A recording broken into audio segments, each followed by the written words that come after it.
We're going to edit our bulletin board here. And in this video, we're going to look at events. We'll drag events over. Let's pop it up there above the syllabus. So with events, first thing you'll notice is that you can change the range, meaning like it automatically defaults to showing the month, the current month, but you can obviously click in and just choose what range you want. You can make it the whole school year. You can make it just a week. You can choose whichever range you want for starting and ending. This little settings cog really only gives you the option of changing the header text. So maybe it's just class events, stuff just for your class, whatever the case might be. So you save that.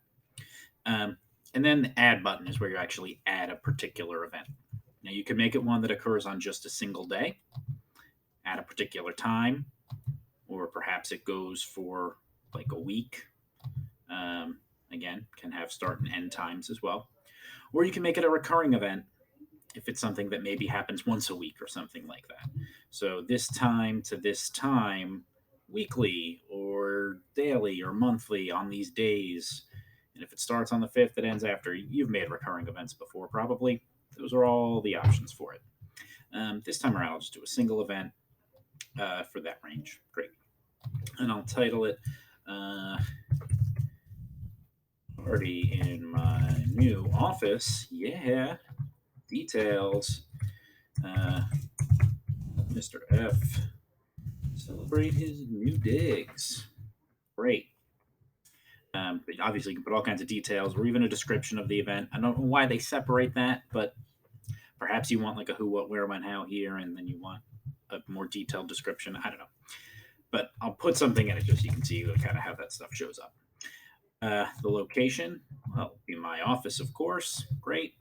You can choose existing locations. Not all of them have been updated with the construction. And you'll see a lot of them have to do with the athletics program, like the gym and Stratford Park and all that.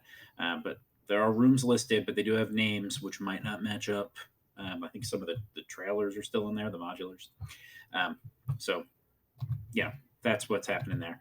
But if you just do new, you can put a room number and a name, and you'll be good. You can put contact info, of course, for that particular event. Registration, you don't really need to worry about because you're not putting open houses and the like in there. And then you can add it to more than one class. So if it's something multiple classes might do, click add more, add them in. You can save and add another if you have multiple, or just save the one. And there we go. So I have this event in there.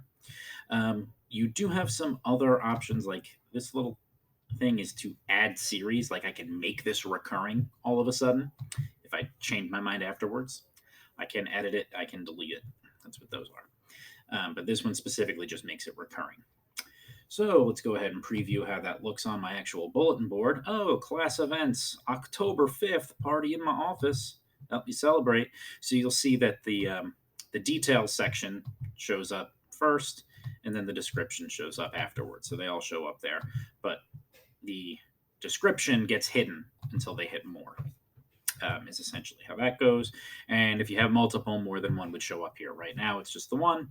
But if there was another event after this, October 10th might show up for whatever that is. So there you go. I hope that helps if you're adding events to your bulletin board.